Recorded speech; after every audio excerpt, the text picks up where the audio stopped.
తెలంగాణలో రేషన్ కార్డులు మరో 2 లక్షలకు పెరిగాయి. దీంతో మొత్తం రేషన్ కార్డుల సంఖ్య 91.83 లక్షలకు చేరింది.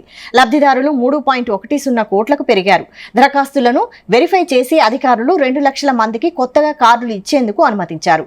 మిగిలిన దరఖాస్తుల వెరిఫికేషన్ కూడా సాగుతోందని, కొత్తగా అప్లై చేసుకున్న అర్హులకు రేషన్ కార్డు లభిస్తుందని అధికారులు తెలిపారు. ఈ నెలలో ఒకేసారి 3 నెలలకు సన్నబియ్యం తీసుకోవచ్చు. అర్హులైన పేదలకు కొత్త రేషన్ కార్డులు ఇచ్చేందుకు ప్రజాపాలనతో పాటు మీ సేవ కేంద్రాల్లో దరఖాస్తుకు అవకాశం కల్పించింది. అర్హులు రేషన్ కార్డుల కోసం దరఖాస్తులు చేసుకుంటున్నారు. ప్రభుత్వం ఇప్పటికే పలు దఫాలుగా రేషన్ కార్డుల కోసం దరఖాస్తులు స్వీకరించినప్పటికీ కార్డుల జారీలో జాప్యం జరుగుతోంది.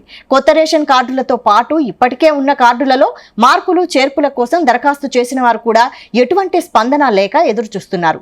రేషన్ కార్డు లేకపోవడంతో సబ్సిడీ ధాన్యాలు, ఇతర సంక్షేమ పథకాలైన ఆరోగ్యశ్రీ పింఛన్లు వంటి సౌకర్యాలు పొందలేకపోతున్నారు.